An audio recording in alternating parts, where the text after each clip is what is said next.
Hey y'all, welcome back to my channel. My name is Catherine Young and I'm a creative, and today is the first video of the new year. So happy new year. Happy new year, everybody. Oh yes, hell yes, like we made it. Yay. And today I just wanted to do a mini haul. I went thrifting and just bought some things for myself. Inevitably bought some things I'm thinking about reselling. And yeah, and then at the end of that, I want to do a little chat about what I'm thinking about my channel for this year. And if you don't want to watch that, you can just watch the haul and you can leave. And these are good items, y'all, so you're going to enjoy. Yeah, I'm a big fan of calling my shot. So I do well with internal and external motivation. And I know a lot of people are like, don't tell people your plans and goals or it'll go awry, or, you know, but like, honestly, we are all so busy with our own lives that no one's like, wow, you said you were going to do the thing and you didn't. Like, that's never happened to me in my whole life. No one's ever called me out on a goal I didn't achieve. However, still talking about my goals externally, it pushes me more. And even if I fail, usually I do better if I talk about my goals beforehand and manifest them into this world and make them reality. So that's what the second half of the video is going to be. So like I said, if you just want to see the awesome vintage items, just watch the beginning. All right, let's dive in. So I found this. Now, I've been really getting into milk glass and collecting different pieces of milk glass, which is awesome because milk glass isn't that valuable right now. People don't really like them. So, I mean, thrift or tip, start collecting something people don't find value in. You'll get it for way cheaper. So just thrift or tip. And yeah, I love milk glass. And I came across this piece and I thought it was so interesting. It is a grape pattern, and I've seen this vase online, so I was able to recognize what it was. However, I can't find any with this splattered drip, and the splattered drip really looks mid-century to me, and it is also under the glaze. So whoever did this, it's like actual glass. However, it is messy on the bottom, which makes me think it's a hobbyist piece. I don't know, I'm very perplexed. I've never seen one decorated like this. I've seen these in milk glass and I've seen these in other glass colors, but I've never seen them drip. So I even asked some of my thrifting groups online and they think it's a hobbyist piece. So I love it. I think it's great. I got it for less than $5 at a thrift store. So I'm really excited that I own this. So inevitably I come across some really great items and I'm just like, well, I don't really want that, but I'm totally gonna resell that. There's just no way around it. I do reselling mainly on Poshmark, but I also do eBay, so keep an eye out below. I will link any store that I have active below this video. And I came across this. It is a return of the Jedi coloring book. It is, let's see, it is copyright 1983. I don't know if you can see that, I'm sorry. And it just, you know, it has the great kind of aged looking pages. It's never been colored in. I think a Star Wars enthusiast would love this. I'm a Star Wars enthusiast. I love Star Wars, but I think someone else would love this way more than me. So I'm planning on reselling this. It'll probably end up in eBay sometime soon. So I have been collecting a lot more knickknacks this year and a lot more like kitsch items, and I came across this cute little Tanala bird. Look at him. I just love his little eye. He looks super innocent, and he's got great crazing, which tells me that there's some age, and I really like the coloring. I don't usually pick these up. I do have one other piece of Tanala, and it's this little owl. It's one of those flat ones. So y'all, I'm a little worried. I got 2 and 3 makes it a collection. So who knows, maybe I'll get another and start a collection. The next thing I came across is a super common item. I always find these in thrift stores. It is one of these cute little letter and like key holder things. I usually see them in like browns or made in wood. And so the fact that this one is like a beautiful teal and the fact that the graphics are just so stinking cute, it just was way more up my alley. And I have this teal cabinet that this matches perfectly. So I'm gonna put it next to the teal cabinet. I think it's gonna look great. And yeah, this was a great find. I think this was all of $3.99, but adorable. Now I collect vintage jewelry, and one thing I really like to do with it is I like to put it on display. I like to like live around my pretty things. I don't like it hidden away. Let me know below if you're that person. So I got this cute little display box. Isn't it pretty? I got it at my favorite antique store, Hunt and Gather. And in all honesty, so there is this little spider brooch I'm wearing right here. I might put the spider brooch in this and keep it open. I think that's gonna look stunning instead of a ring. I just think it'll be a creepy vibe and look really cool on my vanity display. So if you know me, you know I collect vintage purses. I can't help it. I love them. I love finding them. And every time I go out, I love using a different purse. It's such a good conversation starter. I always get compliments. And this one I found is unlike any that I have thus far. It is a navy blue suede. I mean, it feels like real suede to me. I'm not an expert in that, but it does. It feels like real suede. It has a pretty decent looking inside, no maker's marks. The handle is a little rough, so you can tell that the person did love this and did use this because the handle is a little floppy and rough, but that's okay. That's to be expected with something old. So I love this color. I will be adding this to my collection, and I can't wait to wear it out with a matching outfit. And yeah, I found another vintage purse. Anyways, I found this tooled leather purse. It is in really good condition. When I think of a 1970s style tooled leather purse, this is the style I think of. So I'm really excited about this. It was in really good condition. Yeah, this was less than $5, and this really is, when I think of a tooled leather purse, what I was looking for. The only thing that would make this even better if it was painted a little, but other than that, this is a gem, and I'm gonna treasure this one. I love this purse. Such a freaking awesome find. So this next item, I swear I manifested this item. Now I have found parts of this item over and over and over again. In fact, I always find the bottom. I always find this base and I never find the top. And I've always like, should I just buy the base? But I've never found the top. So like buying the base would, no, don't buy the base. Well, I found the whole thing. It is the Frosted Pagoda fairy lamp. And I do collect fairy lamps. And I've wanted to get like a clear one, but this is the one I wanted. This is the one I wanted in clear. I wanted the Frosted Pagoda. I was like, I can find this. I know I can. And I manifested that sucker just yesterday. It was $3.99. Oof, such a good find. So I'm really excited about that. This is the first time I've found this one. Well, complete.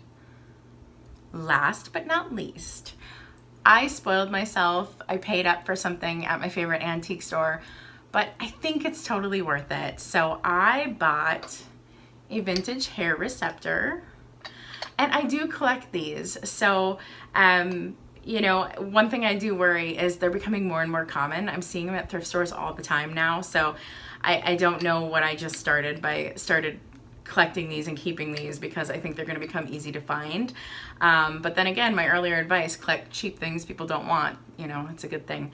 However, I paid up for this one, and if you know anything about custard glass, do you know why I paid up for this? I feel like you can almost tell on the video why. So I have another example of custard glass, and I'm going to show you. So here's another example of custard glass, and this is a black light, okay? So when you put it on the custard glass, you can see that it's a little glowy, but not a ton. It's a little glowy. And then if you just put it on this other hair receptor I have, you can see it's not super glowy. But y'all, look at the one I just bought. Whoa, does it not just glow? Oh my God, it just glows. Oh, and you know what? I feel like you can actually see it with the lights too. that is just how much uranium glass is in this. And even just here without the light on it, I feel like you can see it glowing. And maybe I'm making that up, but I feel like you can almost see this glowing. I saw this on a shelf and I was like, that is uranium clustered glass. That is an antique piece and it has a ton of uranium and it's really glowy. So I'm really excited about it. It also has some of the original paint, which is hard to find for these pieces that are like the vanity wear sets. It has a painted rose on top, and it's also a souvenir piece from Minnesota. Where's it from? Holland, Minnesota. So I'm really excited about this one. I did pay $20 for it, which is a lot, but like, it's my first piece of uranium glass and I'm super excited, and it goes with one of my collections already. So it's special, I'll treasure it, and y'all, just look at that glow. Just look at that. Isn't that cool? I love it. So this is the part of the video where I just want to talk about kind of where my head's at, what I'm planning for the channel this next year. If you're not interested, see you later. Yeah, so I just want to talk about this next year. So I am so thankful. I am at 300 subscribers. You guys are freaking awesome. 300? I never thought I would get anywhere near 300, and just getting to chat with so many of you is awesome and amazing. You know, but it has come with its challenges. For one, like when I do giveaways, people say they email me and I don't get the emails. So I don't know what that is with YouTube, if like the copy and paste doesn't really let you email people. That's been a challenge. It's been a shit ton of work to do these videos. It's not easy. I do edit these. I tend to batch record. So today I'm doing hopefully all the videos for the month. But you'll see me in different outfits. It'll look like a different day, but there's a secret right there. I cannot film these once a week. I don't have time. I really can't do it. I can't. I get burned out. So I have to put them all together in one. That's just my typical way of filming. But this year I want to do one video a week. I want to release one a week, and that is huge. That is a huge goal for me. With working full time, with other things I want to do, I'm scared. Like already I'm like, are you being a little dumb? But you know what? I'm going to go for it. And if I don't hit it, I don't hit it. But that's what I'm hoping to do. I would also love to hit 1,000 subscribers this year. That is the big goal. That is the dream. I'm going to put it out there. I don't know if it's possible, but you know, I've already invested a lot in my channel. I invested time, which time is your most valuable asset. I look at time as a financial investment. I've also invested, I've bought things for my channel to show, thrift hauls, the Redbird vintage boxes. I mean, a lot of those things I would buy for myself anyways, but I still look at it as an investment in the channel as well. So that's been quite the investment. If I do hit 1,000 subscribers, I'm gonna do the things that other YouTubers do. I'm gonna get a good camera. Right now I'm filming on an iPhone 6, people, with a tiny little $5 tripod from the Target dollar section. I don't have a ring light. I'm gonna pick up one of those. You know, I'm gonna invest in my channel more if I can hit 1,000 subscribers. And just know that my videos aren't all going to be the same. There is going to be videos that you aren't going to be interested in and you're not going to want to watch, and that is okay. I'm going to talk to other artists and other creatives. I'm still going to do art tip videos. I love those, even though people don't watch them very much. I'm going to do all sorts of projects. And do you want to see some sneak peeks? We might be doing some reworking of some vintage lovelies like her. Oh, you're so pretty, and you're gonna be so awesome when we're done. There might be some upcycling happening. And maybe I'll even make my own vintage purse. So I have a lot of fun stuff planned, and all that was investments in my channel as well.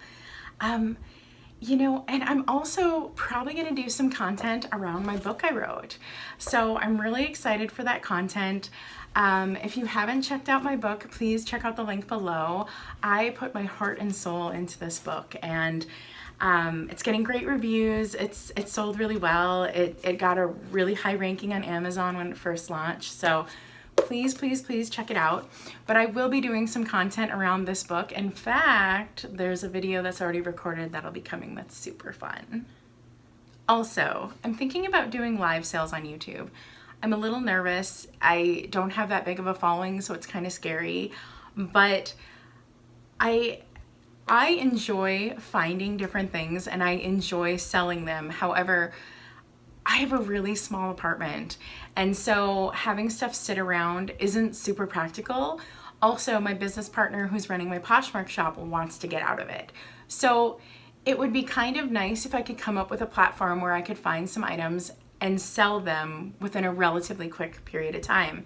And I think I have a good eye, and I think it could be really fun to try. So let me know in the comments what you think about vintage live sales. And you can tell my taste, okay? There's pop culture in there, there's burlesque pinup type stuff. You're probably gonna see vintage purses, you're gonna see cool little knickknacks. So yeah, tell me below if you think that's a good idea. And then also, I'm probably gonna talk about some tougher issues and videos that like most of the people who are here don't really care to hear about. I am probably gonna talk about political issues in some way, shape, or form. I mean, I wrote a book basically about politics. Also, I'm gonna talk about body positivity. And like I said, not many people are gonna be interested in this. I do wanna do a full video at some point.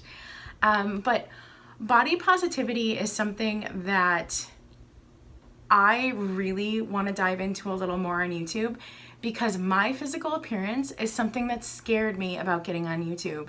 And we need to talk about that. For one, I want to do projects where I work with my hands and I chew my nails. And I'm afraid to show my nails because I don't want people commenting on it. Like, how dumb is that? Like, the fact that I don't want to share content because I'm afraid someone will comment on our nails, and just, it's dumb, but it's real. And, you know, body positivity and body toxic culture is huge, and it influences us all the time. So I want to be on YouTube. I want to talk about it. So there's just many things that I am aware of with body positivity, and for my own mental health, the issues come up being on YouTube, right? So I personally am not in groups or in any kind of like MLM sales groups or anything where before and after culture happens. I don't follow anyone on social who does before and after culture. I stay away from it. And before and after culture, if you're not aware, is when they take a picture of before, and then the after is when they lose weight, and that like after is applauded as a better person. I avoid that at all costs. I avoid any space where, you know, a woman's size dictates her value. I also, you know, I don't keep clothes that don't fit me. There is no goal clothes in my closet. There is no clothes that I'm a failure if I can't fit into them.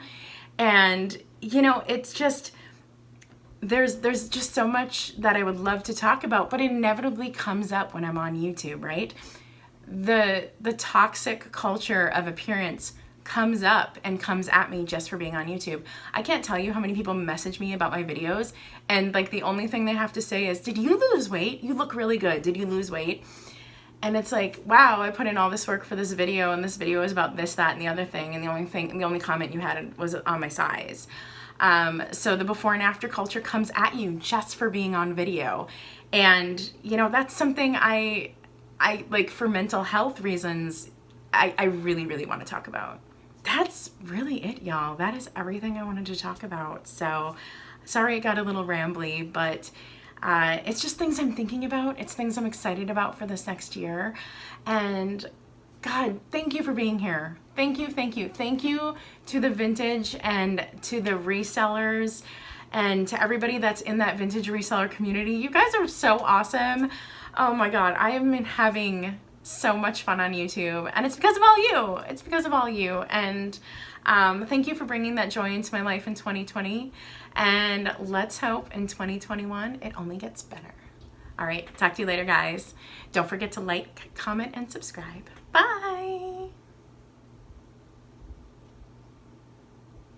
blah, blah, blah, blah. No, not the camera. It's lunchtime. Make sure to drink water. Well, thank you. And little kitsch, ugh, ooh. It's so shiny, ooh.